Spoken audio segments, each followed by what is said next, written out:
Padre Santo, te agradecemos por esta tarde y gracias porque por medio de tu Espíritu Santo, Señor, podemos conectarnos los unos a los otros. Gracias porque tú eres omnipresente, Señor, y así como estás en el corazón de nuestros hermanos que están al otro lado de la cámara, Señor, allí en sus casas, disfrutando de sus familias, Señor, así también estás tú aquí en mi casa, Señor, con los míos. Oro para que las personas que están viendo este estudio también puedan sentir tu presencia, Señor, y tu provisión, Padre Santo, porque tú eres Jehová Jireh, el que provees todas las cosas para tus hijos. Y te pedimos que en este estudio, Padre Celestial, tú te glorifiques nuevamente y que nos hagas ver, Señor, cuál es la libertad que tú nos has otorgado en Cristo Jesús. Gracias por este tiempo de adoración, de alabanza, Señor, porque en realidad es un privilegio poder estudiar tu palabra, Señor, y de esa manera también te honramos y te alabamos a ti porque exponemos tu palabra tal cual como está, Señor, sin añadirle, sin quitarle y sin sacarla fuera del contexto, Señor. Te pedimos la asistencia de tu Espíritu Santo porque esta es tu palabra, no es nuestra palabra, es tuya y te pertenece, Señor. Gracias, Padre Santo, en el nombre de Jesús oramos. Amén. Ok, mis hermanitos, entonces, vamos a empezar con el capítulo 15. Como estaba diciendo al principio de la introducción del video, en el capítulo 4, en los últimos versículos, Pablo usó una alegoría que fue bastante importante. ¿Por qué? Porque Pablo habla de dos pactos, ¿no? Y está hablando del pacto de la libre y el pacto de la esclava. El de la libre era básicamente la gracia, porque fue, digamos, Dios prometió al heredero de Abraham, Isaac, por medio de un milagro, ¿de acuerdo? Y Abraham cuando creyó fue justificado por la fe en eso. Entonces Pablo hace una alegoría, ¿no? Que los que son nacidos de la esclava, es decir, Agar, permanecen bajo ese pacto mosaico, ¿no? Creyendo todavía de que tiene que vivir bajo los rudimentos del mundo según la ley judaica o judaizante. Entonces Pablo dice, así que ya no somos hijos de la esclava, sino de la libre. Es decir, nosotros somos hijos conforme a Isaac, igualito, de la misma manera, hijos de la promesa. Entonces Pablo, cuando termina su disertación, al final del capítulo 4 de estas alegorías, Pablo está tratando de decirle a los Gálatas, identifíquese de dónde están proviniendo ustedes. Ustedes han recibido el Evangelio de la gracia por medio de la fe, han creído en un Cristo resucitado. Yo usé el Antiguo Testamento, la ley, para hablarles del profeta que había de venir, que es el Mesías, que es el Salvador del mundo, que fue muerto y resucitado para perdón de vuestros pecados, pero no les vengo a decir que ustedes se conviertan al judaísmo, simplemente reciban a Jesús como Señor y Salvador. Y prueba de esta, digamos, aprobación por parte de Dios después de la predicación de Pablo a los Gálatas o a la región de Galacia, a toda esa región, Dios mandaba el Espíritu Santo en el corazón de las personas y esto certificaba que Dios estaba de acuerdo con la predicación, ¿de acuerdo? Porque recordemos, por medio de la ley y la observancia de la ley, el Espíritu Santo no entraba en el corazón de nadie. Sin embargo, por medio de el reconocimiento de Cristo Jesús como Señor y Salvador personal, Dios enviaba su Espíritu Santo. Y entonces Pablo le dice, ¿recibiste el Espíritu Santo por el oír con fe o por las obras de la ley? ¿Tan necios sois? Entonces Pablo está ahí de alguna manera diciéndoles, entren en, o sea, dense cuenta. En la misma experiencia ustedes les dice, ustedes han recibido el Espíritu Santo por creer en Cristo Jesús por la fe, no por guardar la ley. Y entonces desarrolla esta analogía final y habla acerca de los hijos de la libre versus los hijos de la esclava. Y declara Pablo en el capítulo 4 al final que nosotros somos libres en Cristo Jesús. Entonces en este capítulo 5 empezamos desde el versículo 1 al 4, ¿de acuerdo? Y dice, estad pues firmes en la libertad con que Cristo nos hizo libres y no estéis otra vez sujetos a yugo de esclavitud. He aquí, yo Pablo, como mencionando su autoridad apostólica, ¿no? He aquí yo Pablo os digo que si os circuncidáis, de nada os aprovechará Cristo. Interesante, ¿no? Si os circuncidáis, de nada aprovechará Cristo. Y otra vez testifico a todo hombre que se circuncida que está obligado a guardar toda la ley. Y el versículo 4 es bien importante porque dice, de Cristo os desligasteis los que por la ley os justificáis, de la gracia habéis caído. Entonces, ¿qué quiere decir esto y qué significa? ¿De acuerdo? Vamos a estudiarlo. Básicamente, en este capítulo 1, Pablo es de alguna manera imparcial y determinante. ¿Por qué? Porque Pablo está queriendo afirmar varias cosas respecto a la libertad que nosotros tenemos en Cristo Jesús. Dice, estad pues firmes en la libertad. Es decir, debemos permanecer firmes en esa libertad que Cristo nos ha traído. Ahora, cuando hablamos de libertad, ¿a qué se está refiriendo? ¿En qué contexto está hablando Pablo? O sea, es como que para que hagamos lo que nos da la gana. Básicamente hay algunos conceptos que he puesto aquí para que ustedes puedan entender, ¿no? Por ejemplo, cuando Pablo es determinante e imparcial respecto a la libertad, Pablo está afirmando que Cristo nos ha hecho libre o los ha hecho libre a los Gálatas, pero ¿libres de qué? ¿Libres de qué? Básicamente, primero, libres de la condición y del poder del pecado. Y esto es algo que tenemos que tenerlo en mente, hermanos. ¿Por qué? Porque ya hemos sido librados del pecado. Y si hemos sido librados del pecado, ¿por qué el cristiano peca? Bueno, porque el cristiano tiene una naturaleza que es la naturaleza caída de Adán. Y como dice Pablo también en Romanos 7, porque el mal que no quiero, eso hago. Entonces la ley de Dios es buena. Y con mi mente sirvo a la ley de Dios, pero con mi cuerpo a la ley del pecado. Es decir, someto a mi cuerpo y lo disciplino para no darle rienda suelta a las concupiscencias, para que el cuerpo no me gane y de esa manera yo no peque. Entonces, primero, ¿libertad de qué? De la condición y del poder del pecado. Segundo, libres del paganismo. ¿Por qué? Porque en esa región, básicamente, el judaísmo no era la religión oficial de esa zona, ¿de acuerdo? El judaísmo simplemente era otra religión más que estaba estableciéndose allí porque el Imperio Romano heredó o conquistó o reconquistó esa región después de que los griegos habían, digamos, sido vencidos por los romanos. Y ya habíamos dicho que el gentilicio de los Gálatas eran bárbaros, ¿no? Eran celtas y eran estas tribus fuertes, ¿no? Y entonces ellos practicaban su religión antigua con sus dioses que ya hemos enseñado, pero también estaban los judaizantes que también hacían proselitismo y predicaban a los gentiles el judaísmo. Entonces también se refiere a esta libertad, libres del paganismo, ¿de acuerdo? Y también libres de la religión judía, entre comillas, ¿no? Estamos hablando dentro del contexto de que Pablo dice, estad pues firmes en la libertad con que Cristo os hizo libres. ¿Y de qué otra cosa los ha hecho libres? Libres de caer o ser arrastrados por el judaísmo para ser subyugados por los ritos de una ley que nunca pudo perfeccionar el corazón del hombre. Y esto es algo que hay que hacer énfasis. ¿Por qué? Porque la ley, o sea, cuando Pablo dice que él era fariseo irreprensible en cuanto a la ley, no significa que no pecaba. Obvio, el cumplimiento de la ley no era la impecabilidad del hombre. El cumplimiento de la ley básicamente era que cuando tú pecabas, presentabas los sacrificios que la ley requería para que seas perdonado por el pecado que has cometido. Y esto siempre y cuando hayan sido pecados que hayan sido sin querer queriendo, ¿no? Como decía el Chavo, sin querer. Porque habían pecados en donde ya no había remisión de pecados y eran pecados capitales como el adulterio, como la zoofilia, etcétera. Habían varios pecados capitales que ya no había sacrificio para ese tipo de pecados. Entonces, Pablo básicamente está diciendo que les habla con un imperativo, estad firmes. Ahora, esta palabra estar firmes me llamó la atención cuando estaba estudiando el griego porque viene de la palabra griega esteko, ¿ya? Steko, sin E, con S nomás, steko, que significa estar estacionado, significa perseverar. Interesante, hermano, significa perseverar, significa estar en pie, significa estar firme. Es decir, una persona está firme cuando está persuadida de lo que cree. La firmeza proviene de la convicción personal, ¿de acuerdo? Y la persuasión está en la mente y en el corazón. Cuando yo estoy convencido de algo, me mantengo firme en eso que creo. Por eso que nosotros siempre enseñamos esto. Cada uno vive de acuerdo a la teología que quiere, a la teología que aprende o que estudia, ¿no? O que practica. Entonces, la firmeza conlleva a un comportamiento acorde con lo que se cree. Y esto es lo importante, ¿no? Entonces, podemos estar convencidos de algo, pero no vivir de acuerdo a eso.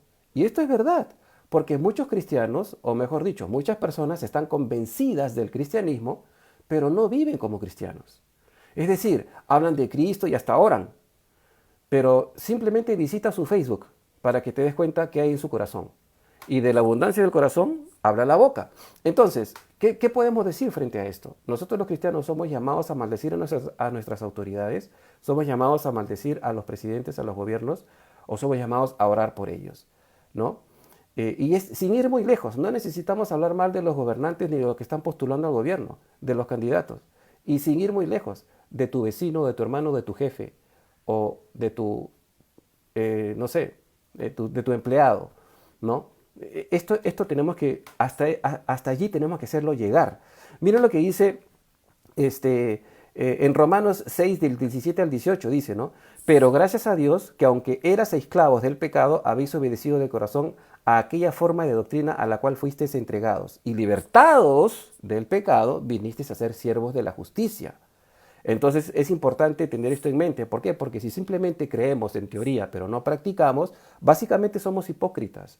Somos personas que hablamos de Cristo, pero no vivimos a Cristo. Predicamos el Evangelio, pero no vivimos lo que predicamos. Enseñamos la palabra, pero no vivimos de acuerdo a lo que enseñamos. Esto es lo que Santiago llama básicamente un hombre de doble ánimo, ¿no? O sea, una inconsistencia y una inestabilidad en el corazón. Y esto se supone que no somos los verdaderos cristianos, simplemente nosotros vivimos de acuerdo a lo que nosotros creemos de lo que la palabra nos enseña. Ahora, cuando dice en el versículo el yugo de esclavitud, y no estoy sujetos otra vez al yugo de esclavitud, la frase yugo de esclavitud es sinónimo de la vida anterior, antes de conocer el Evangelio, tanto para un gentil por su paganismo como para un judío por su judaísmo tradicional. Entonces, volver a lo de antes era volver a ser esclavos, es lo que Pablo quiere evitar. La religión para ambos pueblos era un yugo terrible del cual el Evangelio ya los había liberado. Y esto es lo que Pablo está haciendo énfasis. Entonces Pablo los quiere convencer de que verdaderamente ahora, en el Evangelio, en la gracia, en Cristo Jesús, ya son libres. Pablo está diciendo básicamente, parafraseando este versículo, manténganse en la libertad y no se sujeten al yugo de esclavitud. Entonces Pablo mismo ya les ha dicho algo que es clave anteriormente en el capítulo 2, versículo 18, que ya lo hemos estudiado. Porque Pablo dice, porque si las cosas que destruí, las mismas vuelvo a edificar, transgresor me hago. O sea, si yo dejé el paganismo, si yo dejé el judaísmo y ahora de nuevo estoy cayendo en eso, me convierto en un transgresor nuevamente. Entonces, en nuestro contexto, la libertad que expresamos proviene también desde un conocimiento tanto del Antiguo Testamento como del Nuevo Testamento. El Pentateuco y todo el Antiguo Testamento, ¿ya? Desde Génesis hasta Malaquías, nos testifican acerca de una ley que nunca pudo ser observada en su totalidad. Y al mismo tiempo nos demuestra que Dios prometió por medio de las Escrituras la provisión precisa para el perdón de los pecados de cada uno. Y esto era una tipología. Recuerden ustedes que la tipología del perdón de pecados era por medio del derramamiento de sangre, por medio del sacrificio de un animal. Por eso es que Juan el Bautista dijo de Jesús, este es el Cordero de Dios que quita el pecado del mundo. Fue el único que le imputó ese nombre al Salvador, el Cordero de Dios que quita el pecado del mundo.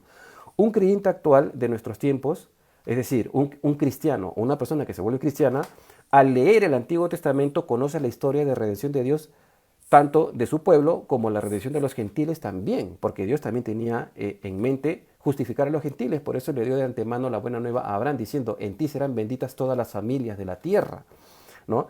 Pero de alguna manera no está obligado a guardar la ley ritual, o sea, un cristiano actual que se convierte al Señor y lee la ley, lee el Antiguo Testamento, no está obligado a guardar la ley ritual y sus formas externas.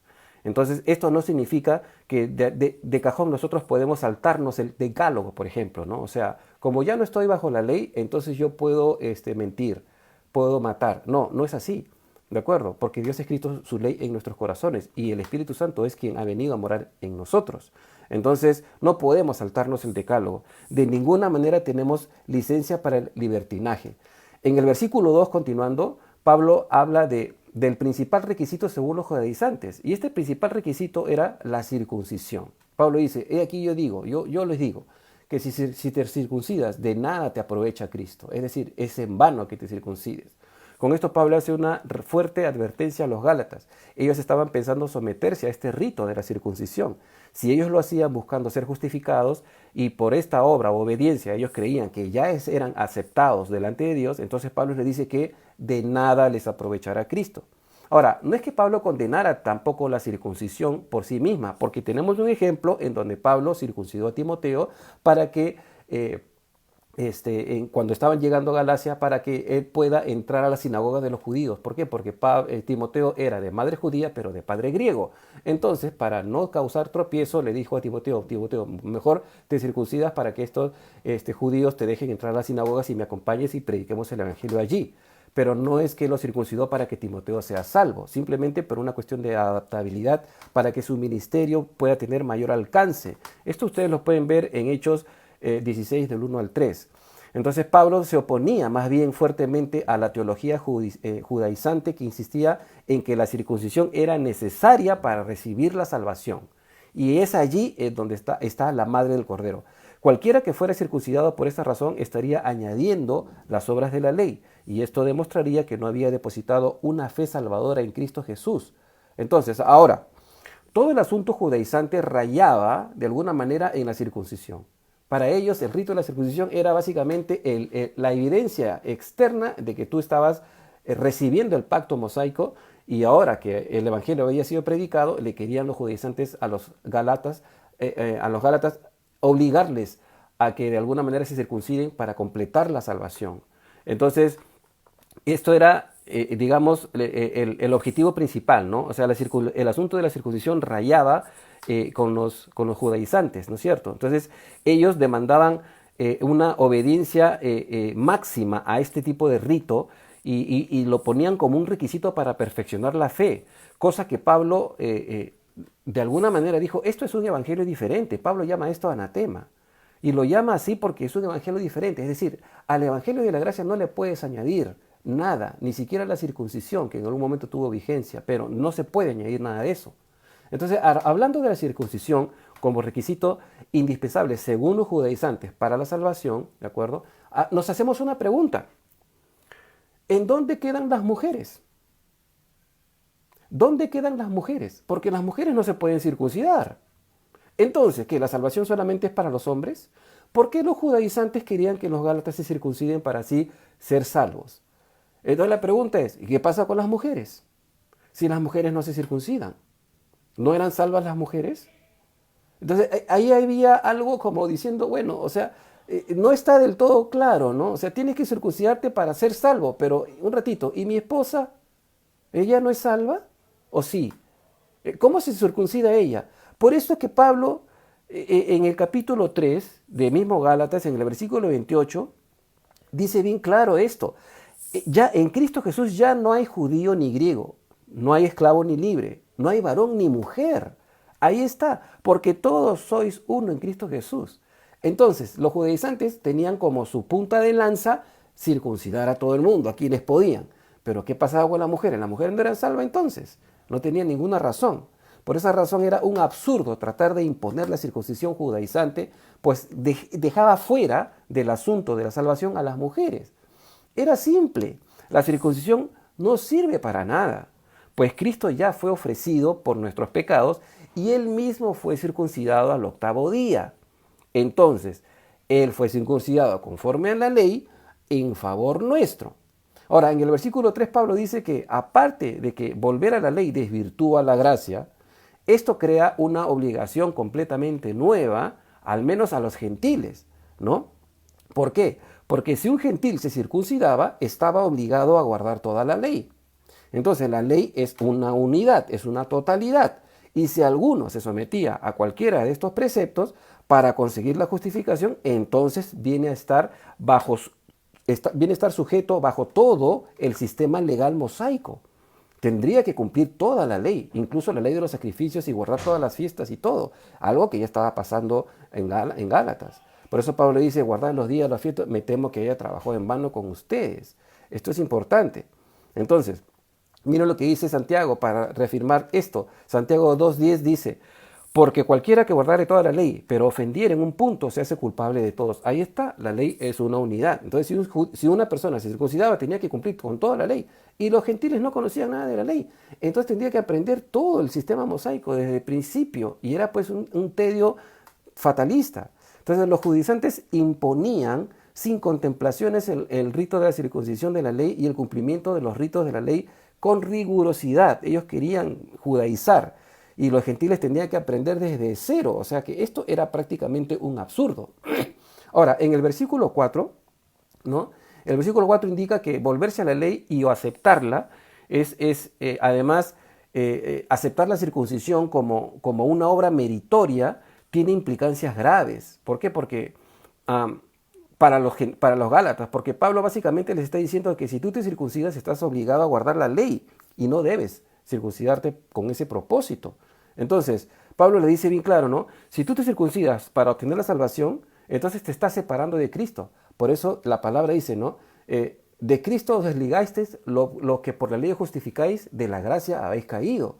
Entonces, esta palabra desligasteis viene del griego katargeo, ¿de acuerdo? Que significa estar inútil, inutilizar, invalidar, abolir, acabar, dejar, deshacer, desligar, destruir, perecer, quitar, suprimir.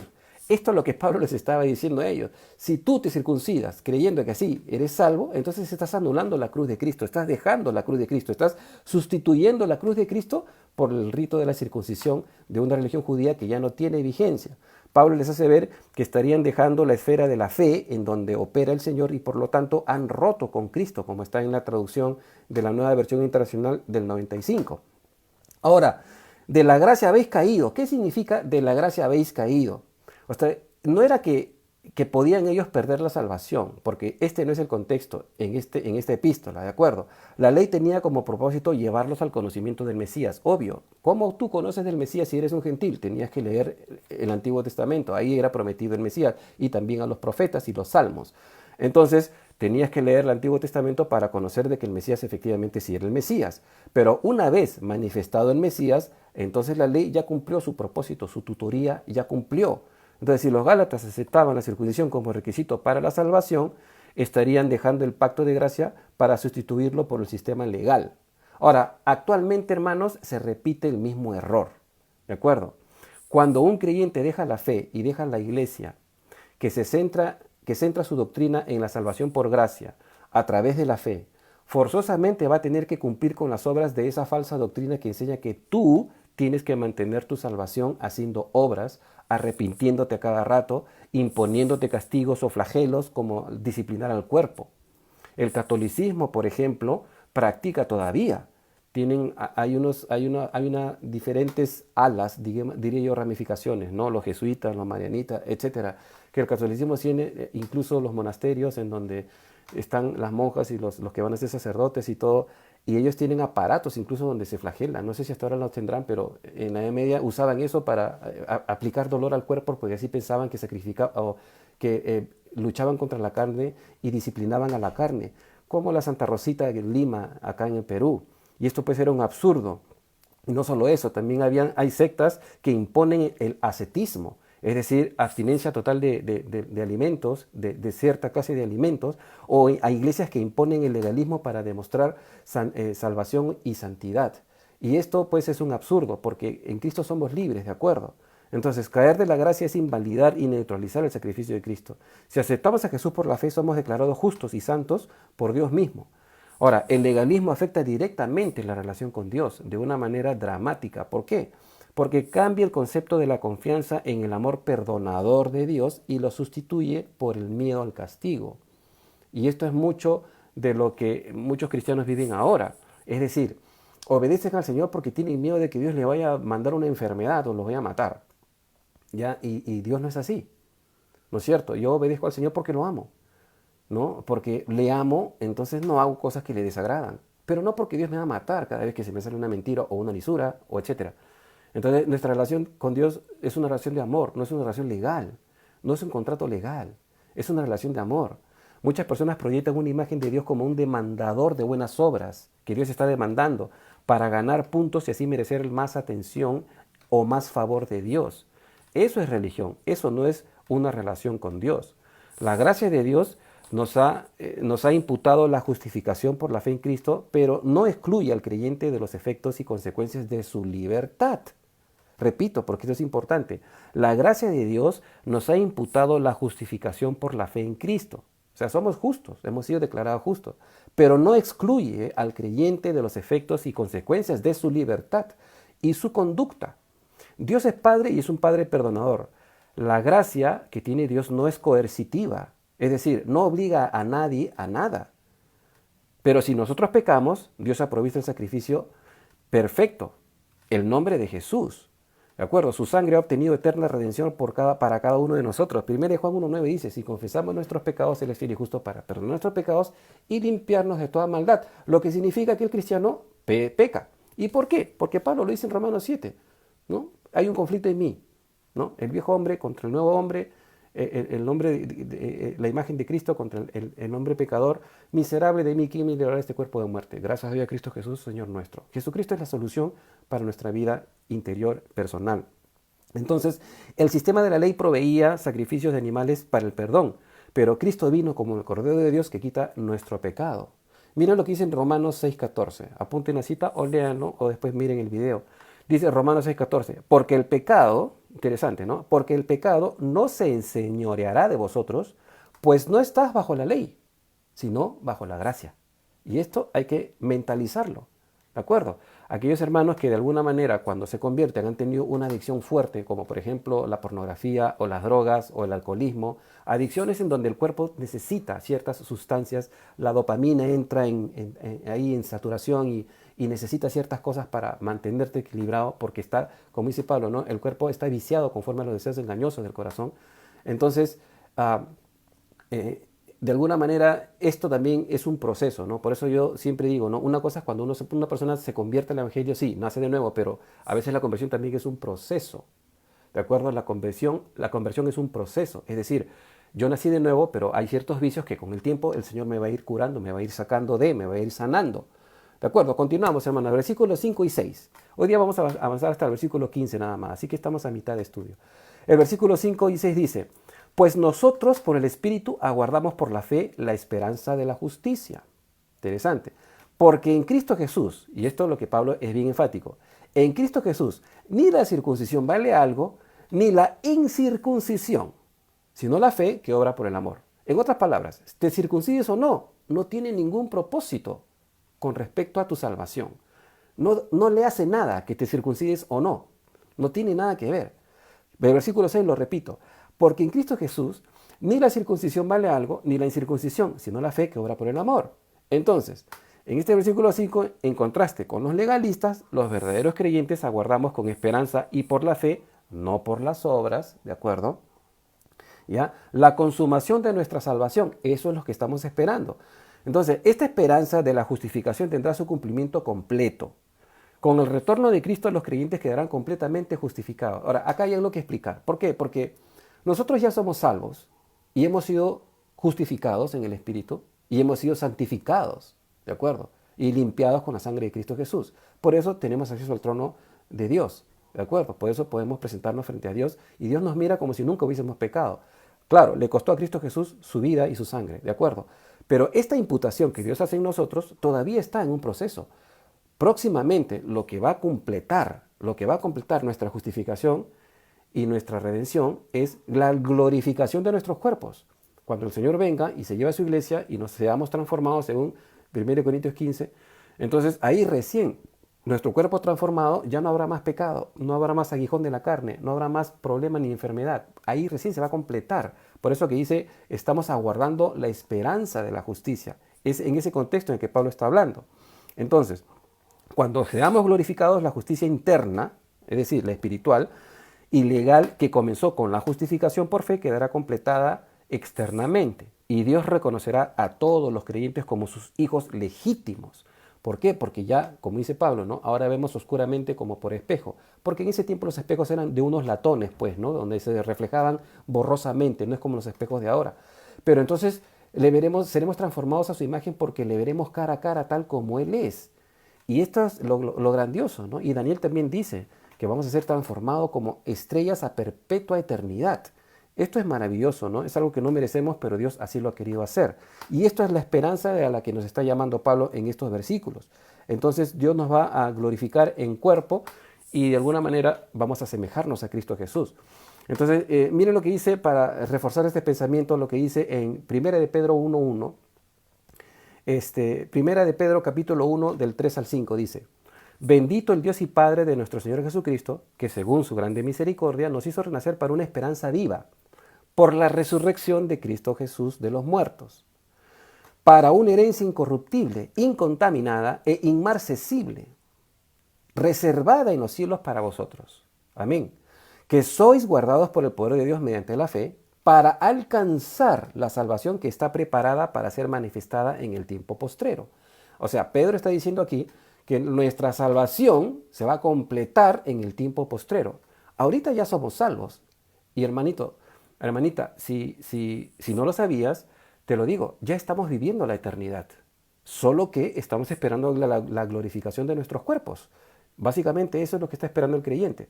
Entonces la salvación ya la poseemos, pero se completará con la glorificación de nuestros cuerpos. nosotros por el Espíritu Santo estamos reservados para la glorificación futura. Futura. El hombre todavía no está glorificado.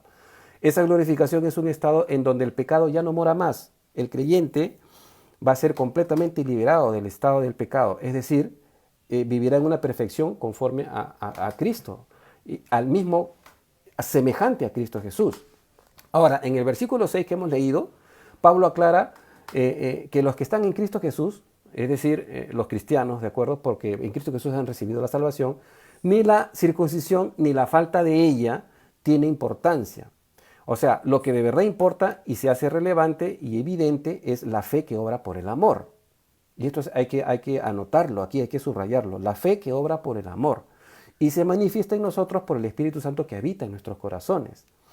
La salvación se recibe por fe sin necesidad de buenas obras o de obras, ni por cumplir la ley. La fe genuina se manifiesta hacia el exterior a través del amor. El creyente obra no para ser más salvo, porque el creyente ya es salvo, sino que ya lo es. Es decir, el creyente obra porque ya es salvo, no obra para salvarse más. ¿No es cierto? Pero el empoderamiento de estas obras proviene de la fuerza del Espíritu Santo. Y no hablo como los testigos de Jehová que dicen que el Espíritu Santo es la fuerza activa de Dios, lo cual es una herejía y una blasfemia. El Espíritu Santo es la persona de Dios mismo morando en nosotros, quien nos habla, nos redarguye, nos instruye y nos revela las cosas que están en nuestro corazón. ¿De acuerdo? Él es una persona, es Dios. Él es el que estuvo desde el Génesis, ¿no? Moviéndose sobre la faz de las aguas. Entonces, la circuncisión, para terminar esto, la circuncisión era un acto en que se pretendía consagrar el cuerpo expulsando parte de él. Es decir, al cortar el prepucio y botarlo, eso era un tipo de que tú botabas el pecado de ti mismo. Y estaba tipificado de que esto significaba la expulsión del pecado de la carne del pecador. Pero los circuncidados a duras penas podían cumplir la ley, lo que evidencia la insuficiencia para que alguien sea declarado justo. ¿Por qué? Porque las personas que se circuncidaban todavía seguían pecando. Interesante. Miren lo que dice en Colosenses capítulo 2, versículo 11. Dice, en él también fuiste circuncidados. Imagínense, ¿no? Esto me produce mucho gozo porque destruye, desbarata completamente el judaísmo. Colosenses 2:11 dice, en él también fuisteis circuncidados, con circuncisión no hecha a mano, no física, al echar de vosotros el cuerpo pecaminoso carnal. En la circuncisión de Cristo, yo ya he sido circuncidado.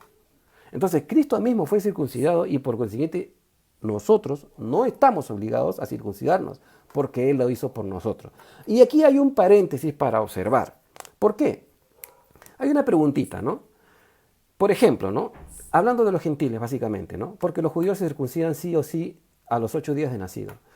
¿Qué pasa con los gentiles que son circuncidados sin saber? Simplemente se circuncidan porque de repente han tenido alguna medida sanitaria o de repente fimosis, ¿no? O alguna tradición, etcétera, pero no saben nada y se circuncidan. Bueno, no pasa nada, pues.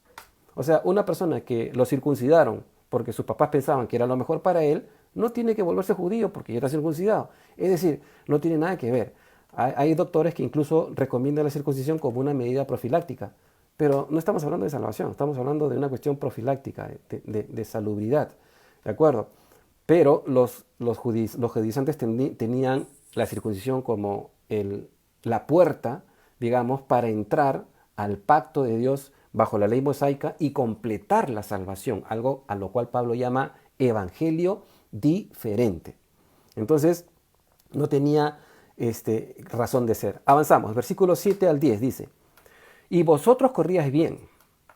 ¿Quién os estorbó para no obedecer a la verdad? Esta persuasión no procede de aquel que os llama. Un poco de levadura leuda toda la masa. Yo confío respecto de vosotros en el Señor, que no pensaréis de otro modo, mas el que os perturba llevará la sentencia, quien quiera que sea. Esto es un poquito imprecatorio. En el versículo 7 Pablo les habla de una manera hasta cierto punto como tratando de despertar el anhelo anterior de haber sido ellos de haber podido disfrutar, de haber sido convencidos por el Espíritu Santo y haber podido disfrutar del poder del Espíritu Santo. Los Gálatas estaban creciendo en la fe y creciendo en número y estaban avanzando por buen camino. Pero alguien comenzó a estorbarlos, alguien los estaba estorbando. Tal vez muchos falsos maestros judaizantes que estaban queriendo judaizar a estos judíos, y ya hablamos de la locura que existía, los judíos que querían judaizar a los gentiles que no sabían si escuchar a Pablo con un nuevo evangelio que era diferente al de los judaizantes, y los gentiles diciendo, mejor me regreso a mi religión antigua y sigo adorando a Júpiter y a Zeus, porque ellos no me tienen ningún problema. Entonces todo esto estaba pasando.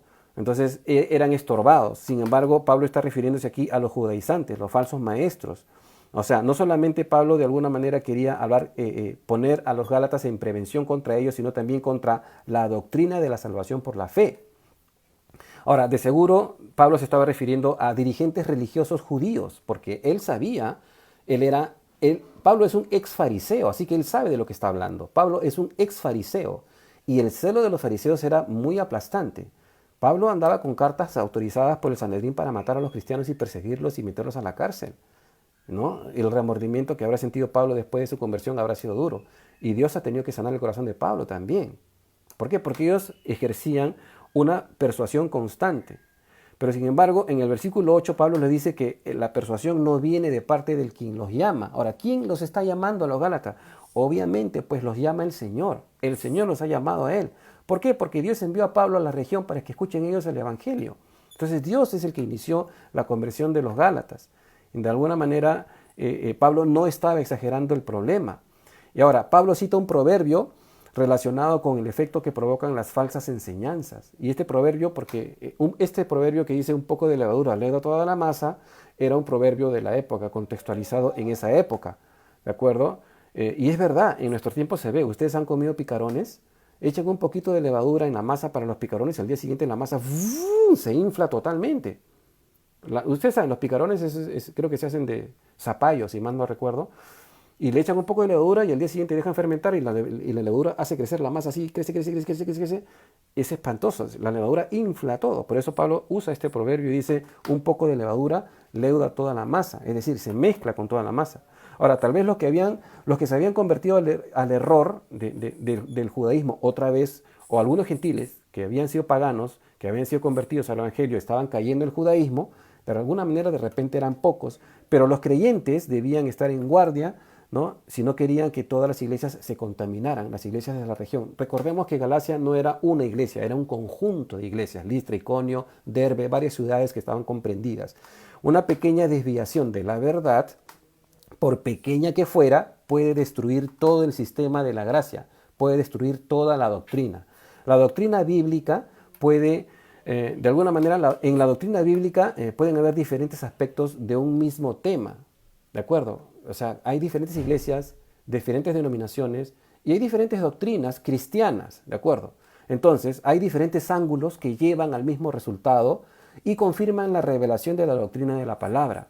Diferentes ángulos de observación de algunos puntos. Hay iglesias que piensan, por ejemplo, de que si no te bautizas, no eres salvo, que tienes que recibir a Jesús y bautizarte, ¿no? Hay iglesias que piensan, hay denominaciones que piensan así, pero entonces hay una respuesta en la palabra. El malhechor que estaba en la cruz con Cristo Jesús no tuvo tiempo de bautizarse y Jesús le prometió que iba a estar en el paraíso. ¿Dios hace acepción de esta clase? No. Entonces el bautismo no era una imposición sine qua non que tenía que darse lugar para declarar salvo a alguien. Simplemente era una evidencia pública de que tú te hacías discípulo de Jesús, pero no era un requisito indispensable para la salvación. Entonces hay muchas maneras de ver diferentes puntos importantes en donde se los quiere alterar o cambiar o añadir. Entonces allí está el problema. ¿De acuerdo? La doctrina es una sola, pero hay diferentes ramificaciones de la doctrina. Entonces uno de estos problemas graves era mezclar la salvación por la fe en Cristo, por medio de la gracia, con añadir los rituales y las observancias de la religión judía. Hay muchos aspectos en donde la doctrina, entre comillas, no se considera doctrina, pero sin embargo hay algunas cosas que se han convertido en doctrina o en dogma, no siendo doctrina. Entonces, de alguna manera podemos hablar en este contexto que estoy diciendo que hay doctrinas que no son doctrinas o que son dogmas de hombres que se han convertido en doctrinas porque la gente las ha convertido en doctrinas, pero ni siquiera están contempladas en la Biblia. Por ejemplo, ¿no? hay iglesias en donde los hombres se sientan a un lado y las mujeres al otro, hombres y mujeres. Mi pregunta sería, ¿en qué versículo bíblico te basas para hacer eso? No hay respuesta, porque este simplemente es un dogma, es una tradición, no sé de dónde vino, no vino de la palabra. Hombres a un lado y mujeres al otro, ¿no? O las mujeres no pueden usar pantalón. Bueno, es una tergiversación de una ley que está en este Levítico. ¿De acuerdo? Por ejemplo, ¿no? Predicar desde el púlpito con corbata, ¿no? Una vez vi un comentario cuando el pastor Lucho estaba haciendo una prédica cuando estábamos en Surco y una persona comentó, la doctrina es muy buena y esto que el otro, pero es una falta de respeto que el pastor predique con short. Porque en Calvary Chapel, pues tú usas tu camisa hawaiana, yo uso mi polo y predicamos con short y con sayonara. Entonces, si el pastor Chuck Smith, fundador del movimiento Calvary Chapel, predicaba con su camisa hawaiana también, al final, ¿no?, de su vida ya prefería usar terno, era un poco más formal.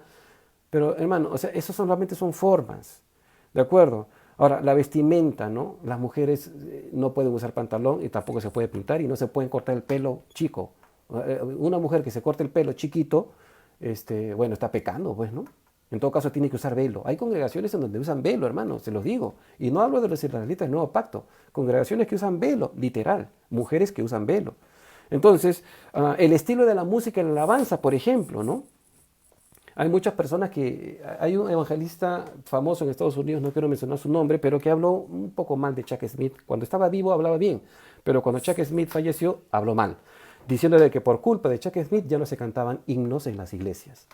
Entonces no sé de dónde sacó eso, porque si yo les diera, bueno, si yo les diera una enseñanza acerca de cómo es que se incorporaron los signos y de dónde viene esta herencia y el canto gregoriano de la Edad Media y todo eso, nos vamos a dar cuenta de que los himnos se cantaban en tabernas, ¿de acuerdo? En lo que ahora serían los pubs. Y se cantaban ahí y con sus copas de cerveza o su vaso de cerveza y cantaban sus himnos marciales y todo, ¿no? Entonces, pero de alguna manera con la reforma esto se trasladó al servicio, que de alguna manera la reforma no pudo romper con eso y heredó de la Iglesia Católica el púlpito, como el padre predica desde el púlpito, el pastor predica desde el púlpito igual, y entonces así fue, y de alguna manera esto se mantuvo. Entonces, respecto a la alabanza, ¿no? Hay algunos que dicen que hay cierta música que alaba a Dios, cierto estilo, y esto es imposible de ver. Les cuento rapidito, estuve como misionero en la sierra de nuestro país, en una región, una ciudad que se llama Carhuaqueros, en medio de dos cerros, cuatro casas, nadie más, 8 o 10 personas. 2 horas en combi después de la ciudad y 2 horas más caminando porque era inaccesible. Altura y sol y frío terrible. Y entonces dijeron ellos, vamos a alabar al Señor. Y la primera vez que yo llegué, bueno, íbamos con traductores al quechua, ¿no? Y yo llego y dijeron, vamos a alabar al Señor. Y dije, gloria a Dios, ¿y ahora qué cantamos? Entonces ellos sacaron sus arpas, ¿no? Sacaron su bombo y empezaron a tocar huaynos. Y yo dije, gloria a Dios. Cuando una cultura alaba al Señor con su propia música es porque el Evangelio ha echado raíces. Es decir, no hay la música o el estilo de música cristiano. El cristiano hace música porque es cristiano. Así haga huaynos, así haga rock o así haga lo que haga. ¿De acuerdo? Hay gente que juzga, a mí particularmente no me gusta el heavy metal, pero hay algunas bandas que sí, como músico que soy, pero hay cristianos que dicen, no, el heavy metal es diabólico. Hermanos, o sea, un cristiano no puede hacer música diabólica, un cristiano hace música. Simplemente eso. Los géneros no tienen nada que ver. Obviamente, para la administración del Espíritu Santo no vas a poner pues una música heavy metal, ¿no? Haces una música un poco más digerible, que conlleve pues a una contrición en el momento de la adoración, básicamente, ¿no? Pero es algo chiquito que les quería compartir. Entonces, otra cosa, el estilo evangelístico. Por ejemplo, cuando vino Raúl Ríez en el año 87, estábamos todavía en otra iglesia acá, el pastor Lucho y yo fuimos desobedientes a nuestro pastor de esa época, fuimos porque nos prohibieron ir y fuimos al Estadio Nacional a esta campaña evangelística que hizo Calvary Chapel, creo que era de Albuquerque, no recuerdo, Arizona. Bueno, el asunto es que vino el pastor Raúl Ríez, entonces hubo un grupo de rock ahí muy bonito que se llamaba The Edifiers, los edificadores, que con sus pantalones de cuero, con su pelo bien bacán, yo me quedé con la boca abierta, porque en ese tiempo yo tocaba en una iglesia donde usábamos corbata los músicos. Y vimos el concierto y dijeron, bueno, ahora sí, presentamos al pastor Raúl Ríez. Y sube un señor con un short blanco, una camiseta roja y un gorrito y slaps o sayonaras. Y él fue el que dio la prédica. Y el pastor Lucho y yo nos miramos así como diciendo, wow, ¿qué es esto? Porque estábamos acostumbrados pues a que la corbata es sinónimo de santidad. Entonces, esto es con respecto a la evangelización o las campañas evangelísticas. Entonces, o la manera de recoger ofrendas. Hay iglesias que pasan canasta y iglesias que no pasan canasta. O la membresía también. Es una tergiversación de 1 Timoteo 5:9. En 1 Timoteo 5:9 dice, sea puesta en la lista solo la viuda no menor de 60 años que haya sido esposa de un solo marido. Entonces, esta lista, hermanos, algunos la interpretan de que sí, que en la iglesia tienen que tener membresía. Pero esta lista no se refería a la membresía de las iglesias, porque las iglesias eran muchas, divididas en casas en diferentes ciudades. Esta lista se refería a que tenían una lista en donde ponían a las mujeres en las que les ayudaban periódicamente con víveres o financieramente, dependiendo del caso y de cuántos hijos tenía esta viuda. Esta era la lista. Timoteo, ¿sabes qué? Hazte una lista de las que realmente necesitan ayuda y pon el nombre de esa mujer ahí para que no estén dando plata a cualquier mujer que se hace la viva y quiere vivir gratis pudiendo trabajar. ¿No es cierto? No se refiere a la membresía, y hay iglesias que si tú no eres miembro, entonces no puedes opinar. Estas son formas que legalismo. Entonces, continuamos. En el versículo 10 Pablo muestra su confianza en Dios, por eso dice, yo confío respecto de vosotros, pensando de que los hermanos aceptarían, ¿no?, sus exhortaciones y que el líder o los líderes de estos falsos maestros judaizantes, Pablo está diciéndoles, ellos van a recibir su merecido, van a recibir su castigo. Básicamente en el griego ese es el énfasis. Continuamos para que no nos gane el tiempo, espero terminar. Versículos 11 y 12 dice, de Gálatas capítulo 5, y yo, hermanos, si aún predico la circuncisión, ¿por qué padezco persecución todavía? En tal caso se ha quitado el tropiezo de la cruz. Ojalá se mutilasen los que os perturban. Pablo es que está siendo bien imprecatorio.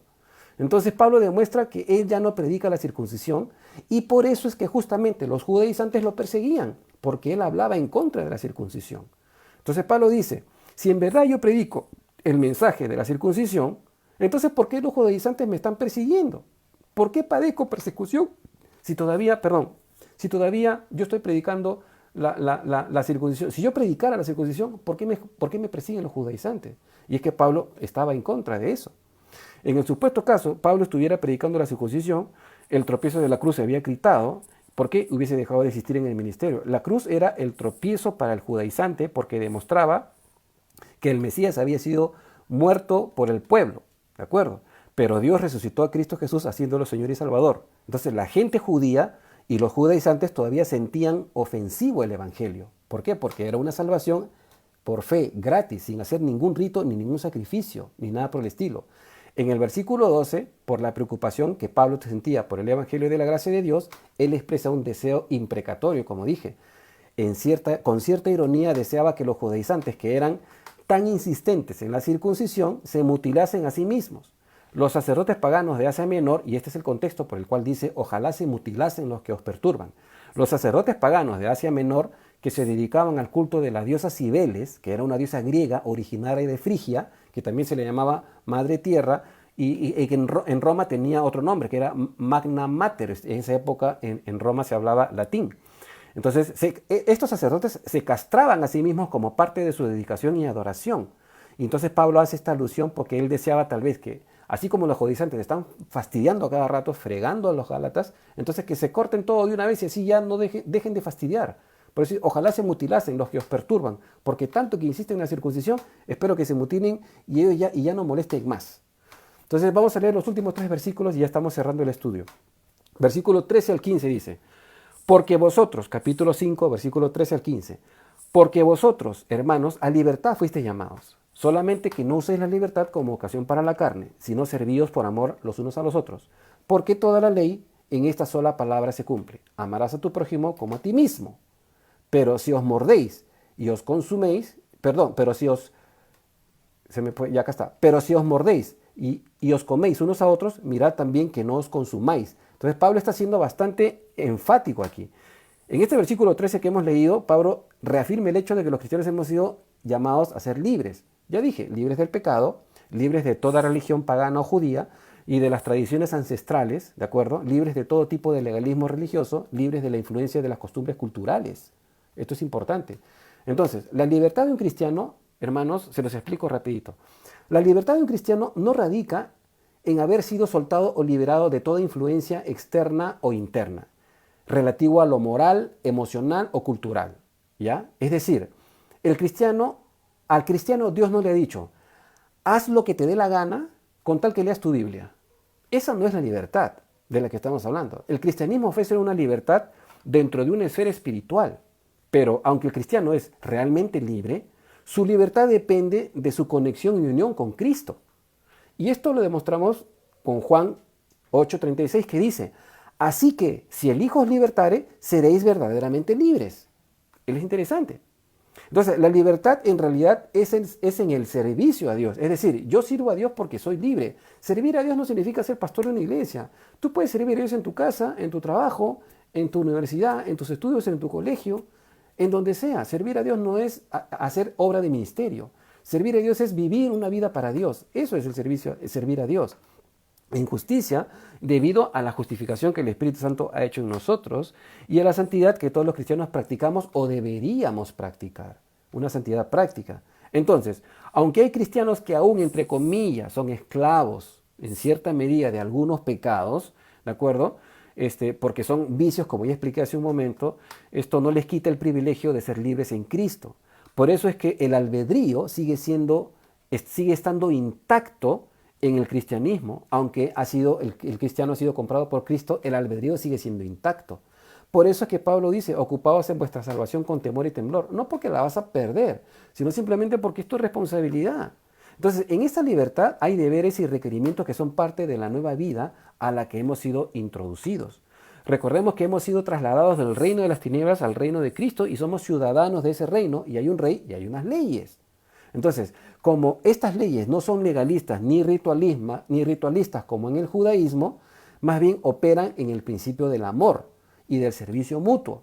Jesús lavó los pies de sus discípulos, como haciendo un ejemplo para que nosotros hagamos lo mismo unos con otros, ¿no es cierto? Lavándonos los pies los unos a los otros, diciéndole: hermano, ¿qué necesitas? ¿En qué te puedo ayudar? ¿Cómo puedo orar por ti? Entonces, hay responsabilidades intrínsecas dentro de la libertad que tenemos como cristianos. Por ejemplo, la oración es una libertad y es una responsabilidad. Yo soy cristiano y si quiero oro, pero si quiero no oro. Y cuando no ore y tome decisiones malas, no le voy a echar la culpa a Dios. La culpa es mía por no consultar con Dios. Así que la oración, aunque es un privilegio, es una responsabilidad, no una obligación. El cristiano si quiere ora, si quiere no ora. Por eso vemos un montón de cristianos carnales. El estudio de la palabra es lo mismo. Tenemos la responsabilidad de estudiar personalmente la palabra de manera devocional todos los días, pero hay cristianos que no lo hacen y por eso Dios no los mata. Sin embargo, cuando necesitan salir de un problema, no tienen los versículos en su mente y no hay sabiduría en sus corazones porque no estudian la palabra, ¿no es cierto? El amor para servir a los demás también, como dijo Jesús, ¿no? O sea, porque ejemplo yo os he dado para que así también hagáis ustedes con vuestros hermanos. La intercesión por nuestros gobernantes es otro deber como cristianos, no es una imposición, pero deberíamos practicarlo. Si no oras por tu presidente, ¿te vas al infierno? No. Pero simplemente tienes que orar por ellos porque la palabra lo enseña. El sometimiento a las autoridades es lo mismo. ¿De acuerdo? Es lo mismo. Tenemos que someternos a las autoridades, ¿no? Salvo, ojo, y esto es cierto, ¿no? Salvo que algún gobierno de alguna manera imponga restricciones contra nuestra libertad cristiana, como por ejemplo que no leamos la Biblia o que dejemos de orar o que dejemos de predicar. Ahí sí tenemos que ya, o sea, como Pedro, ¿no? Es necesario obedecer a Dios antes que a los hombres, ¿no es cierto? Entonces, la iniciativa del servicio en la iglesia local también es otra responsabilidad que como cristianos tenemos, ¿no? Con esto ya estamos cerrando, ¿no? Congregarse para la adoración y el aprendizaje de la palabra. Ahora, esto de congregarse también hay una descontextualización que se ha puesto en evidencia a raíz de la pandemia. Muchos hermanos en nuestra iglesia han dicho: no, yo me voy a cambiar de iglesia. Bueno, no muchos, algunos han dicho: sí, me cambio de iglesia porque ustedes no se quieren reunir, yo quiero reunirme presencialmente en una iglesia. Ok, gloria a Dios, las ovejas son del Señor y las trae y Él se las lleva. Y usan este versículo, ¿no? No dejando de congregarse como algunos tienen por costumbre. Pero no está en el contexto, pues. ¿De acuerdo? Porque las iglesias de esa época no iban a un templo como todos los días, todos los domingos se va ahora. Se reunían en casas. Es diferente. ¿De acuerdo? O sea, no es que... ¿Y qué pasaría si tú tienes un trabajo que tienes que trabajar forzosamente el domingo? ¿Tienes que perder tu trabajo para ir a la iglesia? No puede ser, porque no hay legalismo. Simplemente te congregas durante la semana y ya está, porque tu trabajo te exige que trabajes el domingo, ¿no es cierto? Entonces vas a desperdiciar un trabajo porque tiene un horario dominical, no puede ser.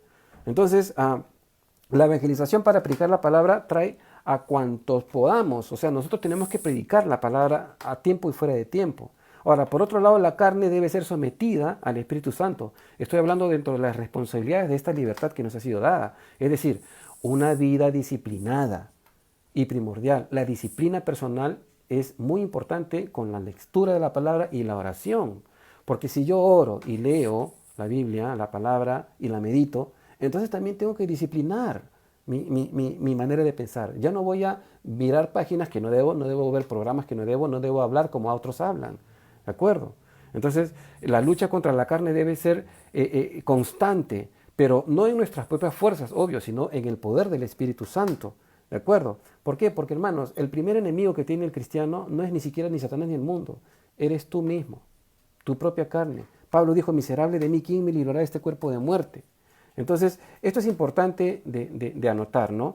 En vez de seguir los ritos legalistas, mejor practiquemos el amor. Es prácticamente lo que Pablo está diciendo cuando dice, porque toda la ley se resume en esta sola palabra, amarás a tu prójimo como a ti mismo. Pablo cita Levítico 19 y 18.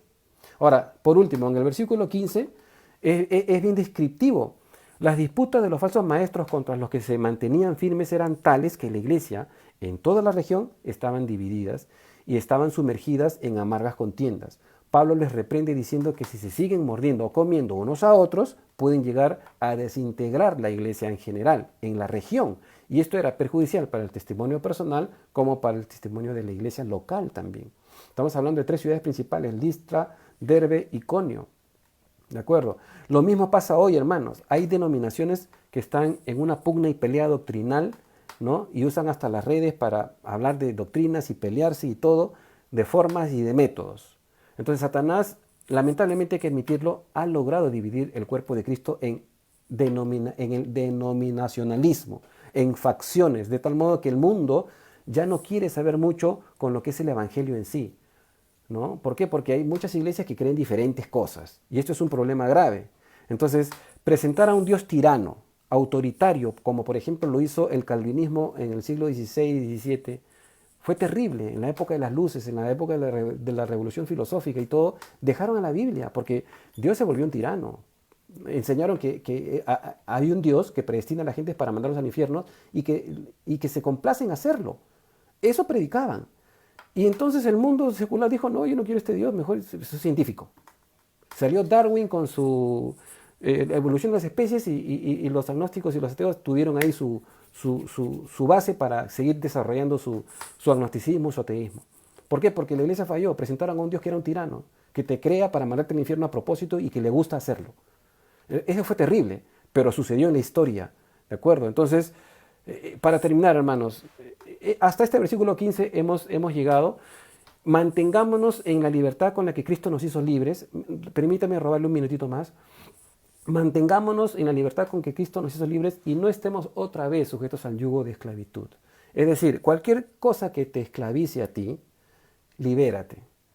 Si son las deudas, libérate. Si es tu trabajo, libérate. Si es tu esposo o tu esposa, bueno, no estoy hablando de que te divorcies, sino que la adoración por, ¿no? Hay gente que sustituye, tiene dioses falsos. Hay cristianos que tienen dioses falsos en su cristianismo y compiten. Ponen primero al esposo en vez de poner al Señor, primero al trabajo, o primero a la esposa, o primero a la profesión, o primero a los estudios en vez de a Dios. Y no puedes invertir esa escala de valores. Y la libertad gloriosa que tenemos en Cristo Jesús, tenemos que entender que hay ciertas responsabilidades porque justamente somos libres del pecado y el pecado ya no se enseñorea sobre nosotros. Así que tenemos responsabilidades intrínsecas, la oración, el estudio de la palabra, orar por nuestros gobernantes, servirnos en amor, lavarnos los pies los unos a los otros. Esa es la libertad que profesa prácticamente la ley del amor. Amarás a tu prójimo como a ti mismo. Hermanos, permíteme hacer una oración para cerrar y luego nos despedimos. Padre Celestial, gracias por este tiempo, Señor. Gracias porque tu palabra nos da luz. Gracias por la libertad que nos has dado en Cristo Jesús. Y gracias porque, Señor, nos has librado de una ley que al principio, Señor, fue un tutor, sí, bien es cierto, para el pueblo judío, pero que para nosotros los gentiles era prácticamente incomprensible, en ciertos momentos aplastante y prácticamente incumplible. No se podía cumplir. Gracias porque en Cristo Jesús, Señor, nosotros prácticamente ya hemos cumplido toda la ley. Cristo incluso fue circuncidado a nuestro favor y como Pablo enseña que ya nosotros también, espiritualmente hablando, hemos sido circuncidados porque Cristo también fue circuncidado, ¿no? Cuando nació a los 8 días de nacido y también eso lo hizo a nuestro favor. Así que Gracias, Padre Santo, por esta libertad. Ayúdanos a entenderla, a comprenderla y a vivirla en ella, Señor. Y no permitas que nosotros mismos, Padre, nos impongamos dogmas o ritos o tradiciones que no están en tu palabra y de esa manera quedemos cautivos y esclavizados sugestivamente en nuestra mente, Señor. Y también danos la responsabilidad de vivir una vida santa en libertad, pero con santidad, aprobando lo que es mejor, haciendo diferencia, Señor, entre una vida espiritual y una vida carnal. Gracias, Padre Santo, por este estudio. En el nombre de Jesús, oramos. Amén.